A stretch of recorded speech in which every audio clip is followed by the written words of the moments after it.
नमस्कार सभी बंधुओं का भारतीय जीवन विज्ञान शोध अनुसंधान प्रशिक्षण प्रतिष्ठान की ओर से स्वागत। भारतीय विद्या परंपरा का जो वीडियो हम पहले बनाए थे ये उसका भाग 2 है। हम उसी बात को इस वीडियो में और थोड़ा अच्छे रूप से गहन रूप से जानने का प्रयास करेंगे। उसका कारण है कि ये जो विषय है ये बहुत बड़ा विषय है और बड़ा जटिल विषय है, और जटिल विषय में अच्छा है उसे अच्छे तरह से जाना और समझा जाए। और ये जो शोध अनुसंधान प्रतिष्ठान है ये उसका उद्देश्य भी है कि भारत की जो अमृत और अद्भुत विद्या परंपरा है ये फिर से सनातनियों के हृदय में अपना जो मूल रूप है उस रूप में फिर से जागृत हो। सनातनी फिर से भारत की जो विद्या परंपरा है उस विद्या परंपरा को जानकर समझकर फिर से उसी के पथ में, फिर से उसी के ध्यान में रखकर अपना जीवन का निर्वाहन करें। क्योंकि हमारे यहाँ विद्या को सुख और मुक्ति दोनों का साधन माना गया है। तो जो बात हम उस वीडियो में किए थे, उस वीडियो देखने के बाद कुछ बंधुओं ने ये व्यक्तिगत रूप से मुझे कहा कि वीडियो बहुत लंबा हो रहा है तो वीडियो को थोड़ा छोटा बनाओ। और सब छोटे पैकिंग में आजकल उपलब्ध हो रहा है, तो मैं उन सभी बंधुओं को ये कहना चाहूँगा मेरे वीडियो की लंबाई समस्या नहीं है। समस्या सनातनियों की, सिर्फ सनातनियों की भी नहीं है, जो मानव मन है वो छोटा हो रहा है। क्योंकि मानव का जो आकाश है, मानव की जो विश्राम तत्व है वो छोटा हो रहा है। मानव ढंग से विश्राम नहीं कर पा रहा, और जो ढंग से विश्राम यानी जो सम्यक विश्राम है, जितना विश्राम हमें करना चाहिए, जैसे हमारे शरीर को बाकी जो सारे तत्व चाहिए, ये शरीर 5 तत्वों से बना है, क्षिप अप तेज मरुत व्यय, यानी पृथ्वी, जल, अग्नि, वायु और आकाश। तो ये 5 तत्व से हम बने हैं। ये जो शरीर है, ये जो स्थूल शरीर हम देख रहे हैं, ये 5 तत्वों से बना है। और इन 5 तत्वों का आवागमन, ये 5 तत्व हम हमेशा खो रहे हैं और ये 5 तत्व हमें हमेशा चाहिए। तो ये 5 तत्वों का आवागमन ही यहाँ जो स्थूल जीवन है ये उसका स्वरूप है। तो जो आकाश तत्व है ये विश्राम करने से प्राप्त होता है। जैसे जड़ तत्व है वो पान करने से मिलता है। ये जो पृथ्वी तत्व है ये खादन करने से प्राप्त होता है। ये जो अग्नि तत्व है ये घोड़न आवरण करने से प्राप्त होता है। और ये जो वायु तत्व है ये शोषण करने से, श्वास लेने से प्राप्त होता है। वैसे ही ये जो आकाश तत्व है ये शयन करने से प्राप्त होता है। तो ये 5 तत्व हैं, और 5 तत्व हम हमेशा जीवन की जो प्रक्रिया है, जीने की जो प्रक्रिया है, इस प्रक्रिया में ये 5 तत्व होते रहते हैं और इन 5 तत्वों का आवश्यकता होता रहता है। और समस्या क्या हुआ है, बहुत कालखंड से हमारा जो विश्राम तत्व है, हमारा जो शयन है, जो विश्राम है, ये बहुत तरह से दोष को दूषित हो गया है। हम ढंग से विश्राम नहीं ले पा रहे। इसका परिणाम स्वरूप क्या हो रहा है, जो व्यक्ति ढंग से विश्राम नहीं ले पाएगा तो वो व्यक्ति सुनना, उसे श्रवण, दूसरों को सुनने में कटुता आएगा, वो सुन नहीं पाएगा, वो विव्रत हो जाएगा, वो व्यस्त हो जाएगा, वो विक्षिप्त हो जाएगा, ज़्यादा समय वो किसी को सुन नहीं पाएगा। तो ये जो ना सुन पाने की या ज़्यादा ना सुन पाने की जो समस्या है, ये एक रोग है, एक बीमारी है जो धीरे धीरे सारे पृथ्वी में मानव मन को प्राप्त हो रहा है, मानव अस्तित्व को प्राप्त हो रहा है। और ये अच्छी बात नहीं है, क्योंकि अगर हम एक तत्व को बहुत समय तक अप्राप्त रहे, जैसे आप भोजन के बारे में सोचिए, आप कब तक बिना भोजन के अपना शरीर का अस्तित्व रख सकते हैं? कब तक हम जल की या फिर उष्णता की या फिर जो प्राणवायु है उसको हम कब तक बिना लेकर जी सकते हैं? तो वीडियो की लंबाई छोटाई मेरे हिसाब से विषय नहीं है। मैं चाहूँ तो वीडियो छोटा भी बना सकता हूँ, पर उससे जो हमारा समस्या है वो समाधान होने वाला नहीं है। मेरे वीडियो छोटे हो जाने से आप में जो विश्राम तत्व की अभाव है, जिसे मैं एक रोग मानता हूँ, और ये जो हम विषादता को प्राप्त हो रहे हैं, जो विषाद तत्व बढ़ रहा है धीरे धीरे पूरे मानव समाज में, उसका कारण यही है कि हम ढंग से सोते नहीं हैं, हम ढंग से विश्राम नहीं लेते हैं। और जो लोग विश्राम लेते हैं उन्हें सुनने में कोई समस्या नहीं है। तो इसीलिए मैं उन सबसे विनम्र भाव से निवेदन करना चाहूँगा, मैं चाहूँ तो अपना वीडियो छोटा बना सकता हूँ, पर आपकी समस्या मेरे वीडियो छोटा होने से समाधान होने वाला नहीं। तो हम बात करेंगे भारतीय विद्या परंपरा की। जो विद्या परंपरा की मैं उस दिन बात कर रहा था, मैं ये विषय इसलिए रख रहा हूँ क्योंकि ये विषय से जुड़ी है हमारी जो आज की धर्म और धर्मांधता, और धर्म को लेकर जितना विनाश मानव सभ्यता में हुआ है, धर्म के आधार पर, धर्म के आड़ में, वैसा विनाश नहीं हुआ है। और हम एक महाविनाश के मुहाने पर खड़े हैं, ये हम सभी को पता है। ये जो ग्लोबल वार्मिंग है, हम जितने छुपाए, लोग इसको छुपा कर रखने की कोशिश कर रहे हैं, बहुत दिनों से कर रहे हैं, और ये उनका काम है, ये करते ही रहेंगे। क्योंकि जिन्होंने बांध तोड़ा है वो तो छुपाएंगे, पर बांध टूटने से जिनका घर उजड़ने वाला है वो क्यों सो रहे हैं? वो क्यों जागृत नहीं हो रहे हैं? वो क्यों अपने आसपास देखकर सवाल नहीं पूछ रहे कि भाई किसने ये बांध तोड़ा? ये जो विश्वतापन का समस्या आया हुआ है, ये किसकी देन है? ये किसने किया है? तो जिसने किया है वो तो चुप रहेगा, वो तो कुछ बोलेगा नहीं। पर जिनका अभी घर डूबने वाले हैं, जिनका जीवन की जो भी सामान है वो सब मटियामेट होने वाले, वो क्यों चुप है? तो ब्रह्म विद्या और ये जो धर्म विद्या, ये दोनों की जो मैं बात कही है, मैं इस बात को सिर्फ ये आपको एक जानकारी देने के लिए नहीं कह रहा हूँ। मेरा पूरा जो जीवन है वो किसी की जानकारी के लिए नहीं है। हम एक महाप्रलय, एक महान दुख के मुहाने पर खड़े हैं, जहाँ सर्वनाश होना तय है, और हम उस दुख से बाहर निकलने के लिए ये सारी चीज़ें कर रहे हैं। क्या हम बस ऐसे ही मटियामेट होने के लिए पैदा हुए हैं? कुछ लोग गलती पे गलती करते रहें और हम उसका भुगतान करते रहें, बस सिर्फ यही एक काम रह गया है हमारे लिए? तो मैं ये जो समस्या है, और ये सिर्फ सनातनियों की समस्या नहीं है, ये पूरी मानवता की समस्या है, और सब चुप है। तो एक सनातनी होने के नाते ऋषि, महर्षि, योगी, साधक, इन सब की परंपराओं में से मैं आता हूँ,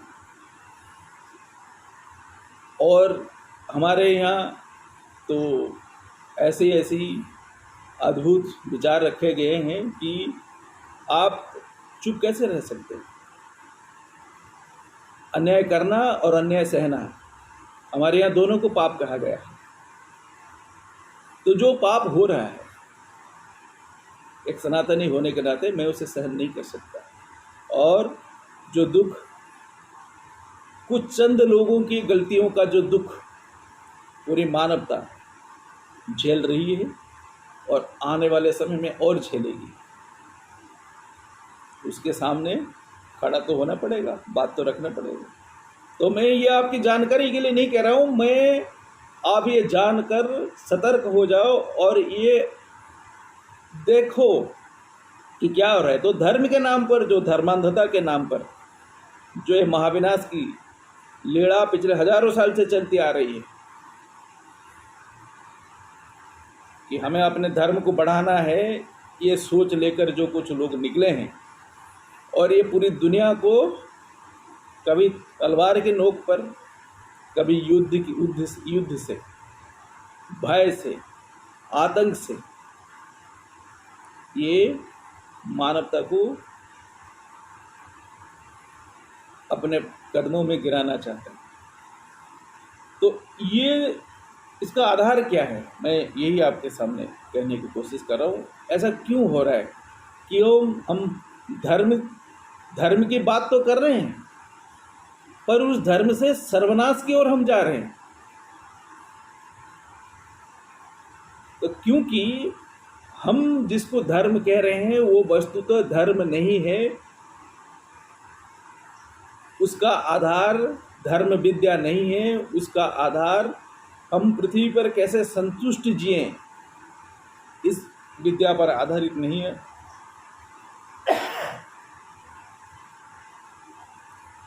उसका आधार ब्रह्म विद्या है।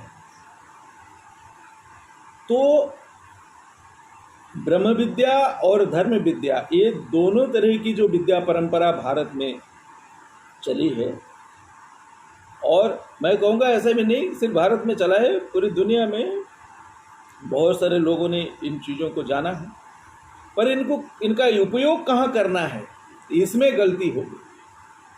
और इससे क्या हुआ? इससे यह हुआ कि जो विद्या व्यक्तिगत रूप से व्यवहार करना था उसे हम सामाजिक रूप से व्यवहार करने में लगे, और उसका परिणाम में ये जो सर्वनाश हो रहा है, ये जो दुख पीड़ा हम धर्म के नाम से पूरी दुनिया को दे रहे हैं, ये उसका कारण। तो ब्रह्म विद्या सार्वजनिक नहीं हो सकता, और ब्रह्म विद्या अगर सार्वजनिक हो जाए फिर वो सर्वनाश का कारण बनता है। तो सनातन को छोड़कर बाकी सब जो धर्म और धार्मिकता की बात करते हैं, उनका आप अगर आधार देखोगे तो आप पाओगे ये सारे ब्रह्म विद्या के आधार पर खड़ी हुई संप्रदाय है जो अपने आप को धर्म कहते हैं। तो इनका आधार क्या है, मैं उसको थोड़े और गहन रूप से समझाने के लिए, एक उपनिषद है मेरे हाथ में, ये मुंडक उपनिषद है। ये उपनिषद अथर्ववेद की शाखा से आता है। तो इसमें जो हम धर्म की विद्या और संसार में जीने की विद्या और संसार से बाहर जाने की विद्या की बात कर रहे हैं, यानी लिविंग इन ग्रेविटेशन के लिए जो विद्या चाहिए और गोइंग बियॉन्ड ग्रेविटेशन के लिए जो विद्या चाहिए, ये जो दो तरह की विद्या की हम बात की थी, तो ये ब्रह्म विद्या और धर्म विद्या। तो इसको इस उपनिषद में पराविद्या और अपराविद्या इसके नाम से कहा गया है। तो जो पराविद्या है उसे ब्रह्म विद्या ही हम समझें, और जो अपराविद्या है उसे धर्म विद्या कहा गया है। तो परा और अपरा, तो इसमें ये मुंडक उपनिषद है जैसे मैंने कहा, और इसमें मुंडक उपनिषद का ये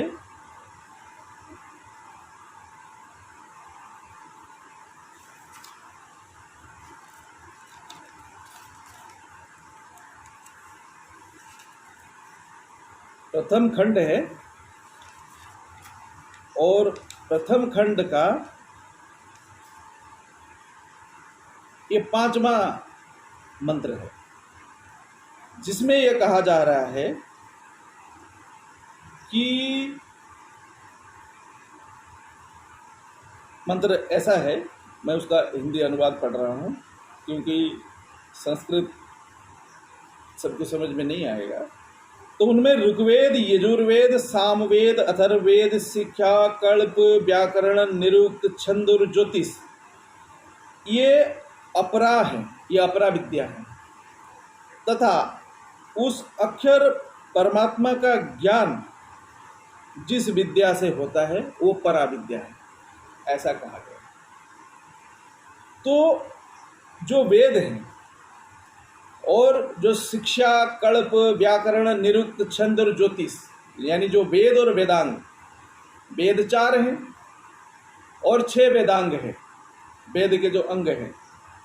तो ये ऋग, यजुर, साम, अथर्व, ये 4 वेद गए, और शिक्षा, कल्प, व्याकरण, निरुक्त, छंद और ज्योतिष, ये 6 वेदांग हैं।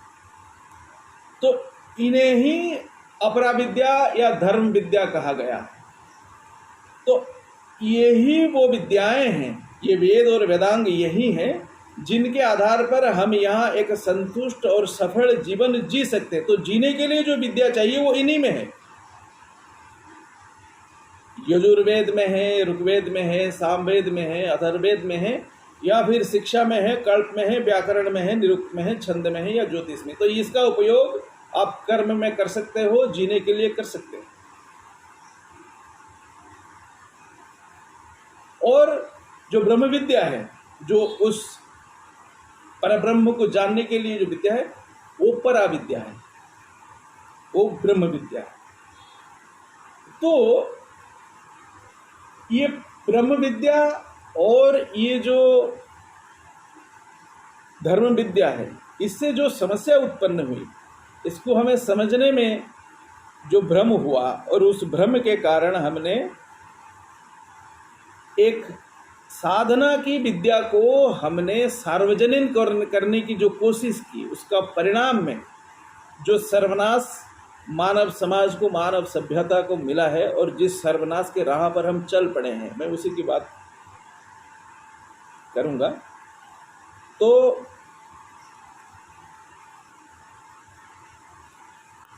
जो लोग ऋग्वेद, सामवेद, यजुर्वेद, अथर्ववेद, शिक्षा, कल्प, निरुक्त, व्याकरण, छंद, ज्योतिष, इन सब को नहीं मानते, जानते नहीं, ये अलग बात है, मानते भी नहीं। तो और एक ही ब्रह्म को, एक ही अक्षर पर ब्रह्म जो अव्यक्त है, निराकार है, उसकी उपासना को धर्म मानते हैं। उसका उपासना धर्म नहीं है, उसका उपासना ब्रह्म विद्या है। उसका उपासना करना चाहिए, ऐसा नहीं है कि उसका उपासना नहीं करनी चाहिए, पर वो उसकी जो उपासना है वो हाईएस्ट ऑर्डर में होना चाहिए। वो साधारण लोगों का काम नहीं है। मैं यह आपको समझाने की कोशिश कर रहा हूं। ब्रह्म का उपासना साधारण व्यक्तियों से होने वाला नहीं है।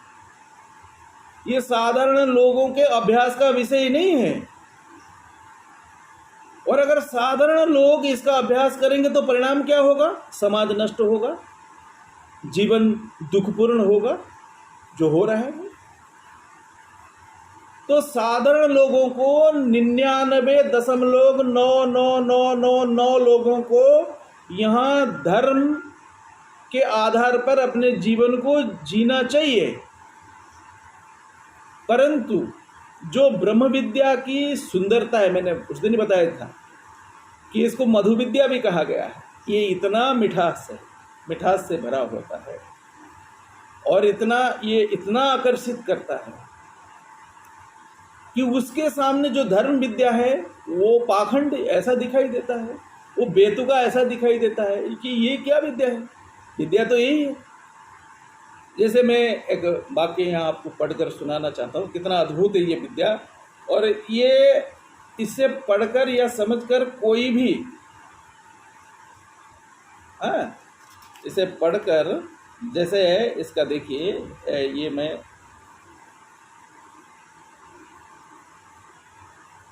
उसका आरंभ ऐसा होता है कि एक शौनक नाम से एक महाप्रसिद्ध, मतलब प्रसिद्ध महागृहस्थ इसको कहा गया, महागृहस्थ। तो उसके पास अंगिरा नामक एक व्यक्ति जाते हैं और ये पूछते हैं, विधि पूर्वक जाकर उनसे पूछा कि भगवान, किसके जान लेने पर सब कुछ जान लिया जाता है? फिर से दोहरा रहा हूं कि भगवान, किसके जान लिए जाने पर सब कुछ जान लिया जाता है? मुझे उस विद्या का आप उपदेश करिए। तो एक ऐसी विद्या जिसके जान लेने पर सब कुछ जान लिया, जिस एक को जान लेने पर हम सब कुछ जान लेते हैं। तो ये जो विद्या है, ये जो ज्ञान है, ये सामान्य जनों के लिए नहीं है। ये जो परमात्मा की, ये जो अव्यक्त निराकार एक अद्वैत रूप की उपासना है, ये सामान्य जनों का विषय नहीं है, पर हम इसे हजारों साल से सामान्य जनों का विषय बनाने की कोशिश कर रहे हैं। और उसके परिणाम में क्या हुआ? सर्वनाशी पैदा हो गए, सर्वभक्षी पैदा हो गए, सबका विनाश के लिए आतुर राक्षस पैदा हो गए, असुर पैदा हो गए। अब उनका क्या करें?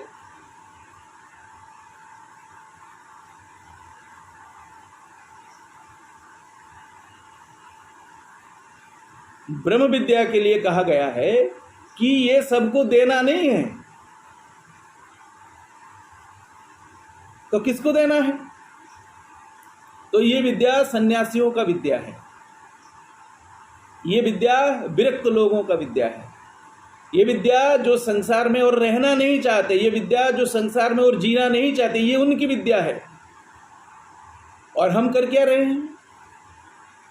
पिछले हजारों साल से हम क्या कर रहे हैं?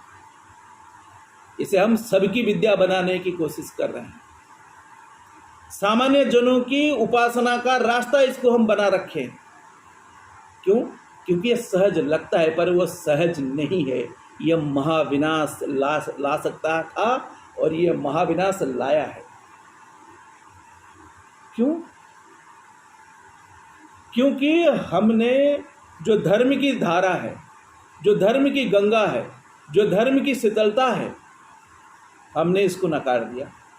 हमने उसको उठाकर कूड़े में फेंक दिया कि ये बेकार है, बकवास है, फेंको इसको और उसको लाओ जो बहुत अद्भुत दिखता है, जो वो बहुत अद्भुत सुनाई देता है, उसको लाओ। और ले आए ब्रह्म विद्या और अभ्यास करने लगे। परिणाम क्या हुआ? साधारण जनों को इस समझ में नहीं आने वाले हैं। मुझे आप बताओ, कितने मुसलमान ईश्वर को प्राप्त हुए? कितने ईसाई ईश्वर को प्राप्त हुए? सच बताओ ना, कितने प्राप्त हुए? और कितने वो हिंदू, कितने वो सनातनी जो ब्रह्म विद्या को ही एकमात्र साधन मानते हैं और धर्म विद्या को कूड़ा कचरा समझते हैं, कितने ईश्वर को प्राप्त हो गए? और उनका जीवन देखो, उपद्रव से भरा हुआ जीवन। तो मैं आक्षेप नहीं कर रहा हूं, मैं ये समझाने की कोशिश कर रहा हूं कि हमने अपने साथ गलत कर लिया है, हम अपने साथ गलत कर रहे हैं और इसका जो खामियाजा है, इसका भुगतान है पूरी मानवता एक महाविनाश के रूप में करने वाले हैं। और वो मुहाने पर खड़े, हम उस महाविनाश को रोक भी नहीं सकते।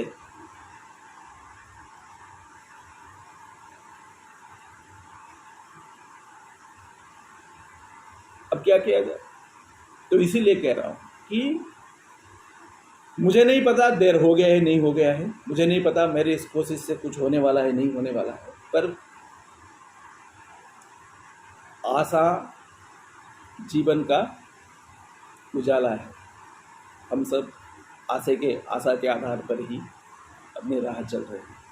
तो मेरी चेष्टा यही है कि अभी भी वक्त है सामान्य लोगों को धर्म के, नीति के आधार पर जीने के लिए छोड़ दिया जाए। सामान्य लोगों को धर्म के आधार पर, जो धर्म है वो ये जो प्रकृति के नियम है, मैं फिर इस पर और एक वीडियो बनाऊंगा, एक नहीं और कुछ वीडियो हम इस पर बनाएंगे कि धर्म क्या है और कैसा है और क्यों है। तो ब्रह्म विद्या को जो अपना उपासना का, सार्वजनीन उपासना का जो मार्ग बनाकर चलने वाले लोग हैं, मैं उनसे ये बताना चाहूँगा, क्योंकि ना तो मैं उनको आदेश कर सकता हूँ ना उपदेश कर सकता हूँ, मैं उनको बस ये जानकारी दे सकता हूँ कि हम साधारण लोगों को धर्म से, प्रकृति के साथ जीने की जो व्यवस्था है वो धर्म है। क्योंकि प्रकृति के अंदर आप जब हम कहाँ जी रहे हैं, हम प्रकृति में ही जी रहे हैं ना। तो प्रकृति के अनुरूप, प्रकृति के अनुसार जो जीवन व्यवस्था है उसी का नाम धर्म है, उसी का नाम धर्म विद्या है, उसका जो नीतियाँ है वही धर्म विद्या है। और हमने क्या किया, हमने प्रकृति को भेद कर, प्रकृति को त्यागने की जो विद्या है, जो विद्या व्यवस्था है, हमने उसको धर्म मान लिया और उसी के अभ्यास में लगे हुए हैं। आधे से ज़्यादा दुनिया लगा हुआ है। और हुआ क्या, हमने प्रकृति का सर्वनाश कर दिया। हमने प्रकृति को छोड़ा ही नहीं, हमने इतना उसका सर्वनाश किया कि वो प्रकृति अब हमारे विरुद्ध हो गई है और वो हमारे खिलाफ आने वाली है। और आप रुकोगे कैसे? ये ग्लोबल वार्मिंग, ये हमारी अंध जो भोग है, हम अंधे होकर भोगने लगे ना, ये उसका परिणाम है। अब ये जो सर्वनाश आया है इसे कैसे रोकोगे? मैं उन सभी ब्रह्मवादियों को, मैं उन सभी एक ही ईश्वर जो अव्यक्त है, निराकार है और ये है वो है और उसकी कोई आकार नहीं है, उसको मानकर प्रकृति का सर्वनाश करके जो हमने विकास किया, प्रकृति का सर्वनाश करके जो हम आगे बढ़ने की कोशिश की, मैं उन सब से ये पूछना चाहूँगा कि अब करना क्या है।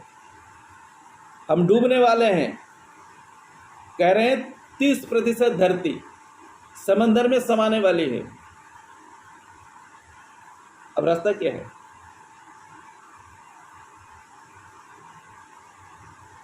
और आप चाहते हो हम सवाल भी नहीं पूछे? सवाल तो पूछा जाए, अभी तो शुरुआत है।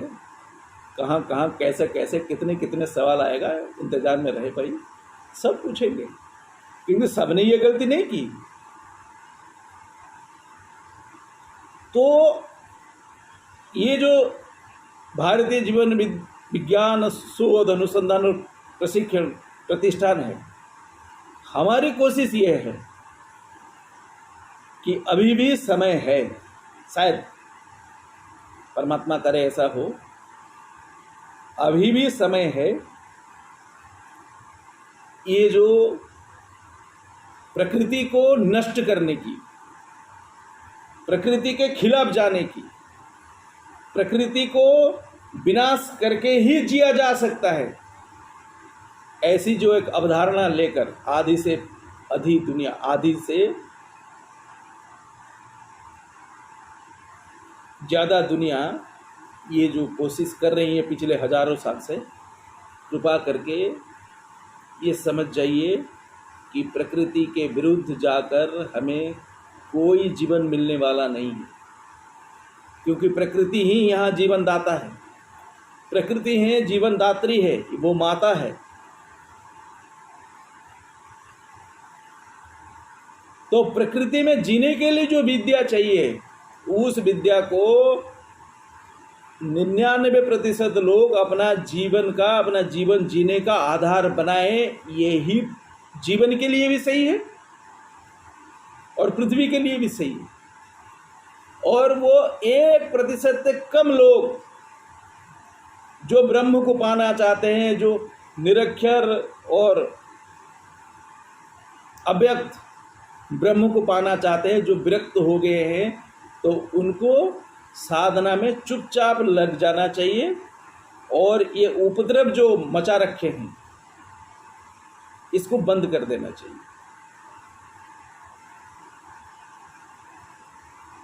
तो ब्रह्म विद्या को प्रकृति के विरुद्ध हथियार के रूप में जो व्यवहार किया जा रहा है, कैसे व्यवहार किया जाए? उपभोग का नंगा नाच पूरी दुनिया में चल रहा है, क्योंकि यहाँ तो कुछ गलत है ही नहीं, सब सही है, यहाँ कोई भेद है ही नहीं, सब सही है। तो जो उपभोग का नंगा नाच पूरी दुनिया में चल रही है, उसका आधार क्या है? उसका आधार ब्रह्म विद्या है।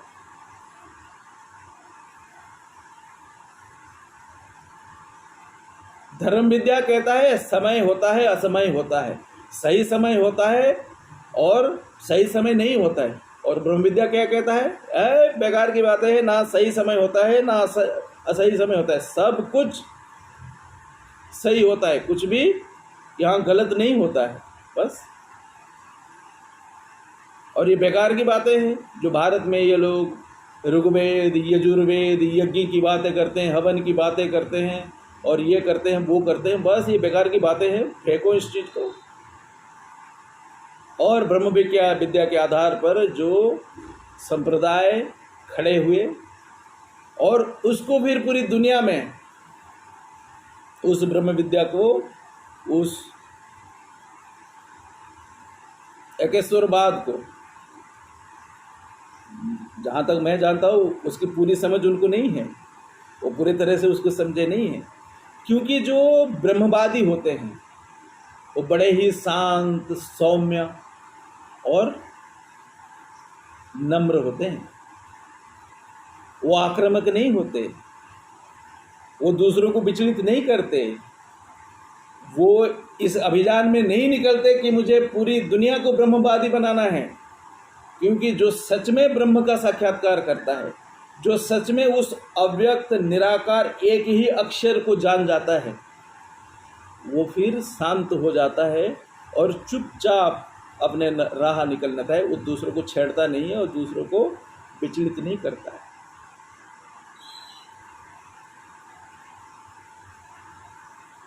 और जिसने उसको ढंग से समझा नहीं है वही उपद्रव कर सकता है।